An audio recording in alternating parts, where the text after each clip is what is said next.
Welcome to the KM school of English language. KM school of English language में आपका स्वागत है। We are going to tell you about our English speaking course.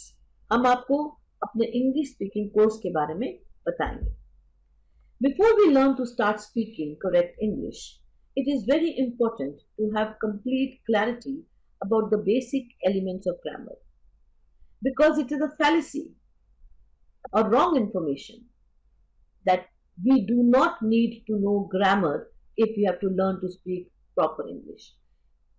Any language, if we have to start speaking it, we must have some clarity about the basic elements of grammar of that language.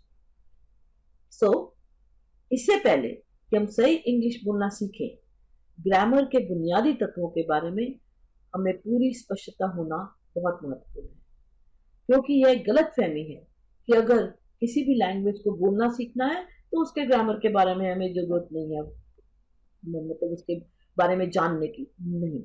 बहुत महत्वपूर्ण है कि हमको उसके बारे में जानकारी हो। So in this course we will first learn the usage of basic grammar before we start speaking correct English. So only the basic grammar elements we will learn so that we are aware how to use them while speaking correct English. तो हम सही English बोलना शुरू करने से पहले इस course में बुनियादी व्याकरण या ग्रामर का उपयोग सीखेंगे, जिससे कि हमें पता हो कौन सा शब्द कहाँ लगाना है, किसकी जरूरत कहाँ है। यह बहुत ही महत्वपूर्ण है। Welcome once again.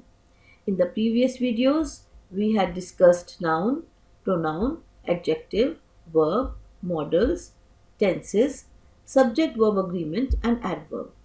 Now we will discuss articles, and later we will also talk about preposition, conjunctions and interjections.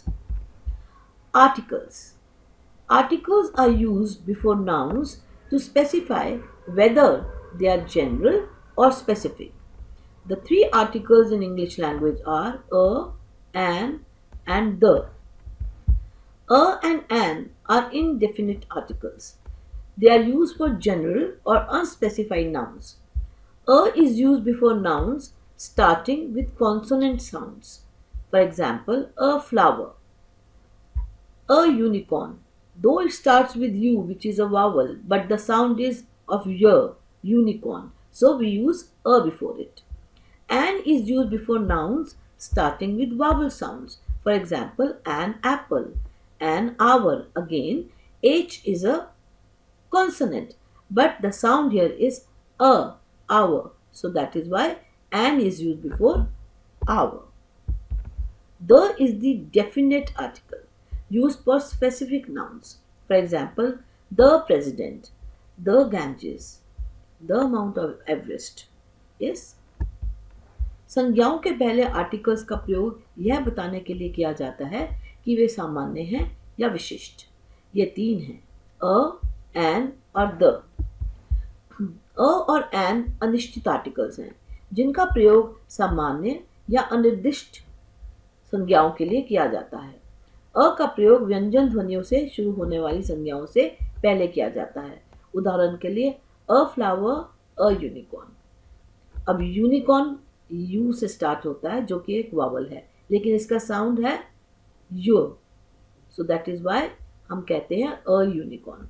N का प्रयोग स्वर ध्वनियों से शुरू होने वाली संज्ञाओं से पहले किया जाता है। उदाहरण के लिए एन एप्पल, एन आवर। अब एन आवर, एच, एच क्या है? व्यंजन है, लेकिन इसकी साउंड क्या है? अ, जो कि वावल साउंड है, ध्वनि, स्वर ध्वनि, इसीलिए इसके पहले एन लगता है। द विशिष्ट संज्ञाओं के लिए प्रयुक्त होता है। उदाहरण के लिए द प्रेसिडेंट, द गैंजेस। ये बहुत ही ब्रीफ इंट्रोडक्शन है।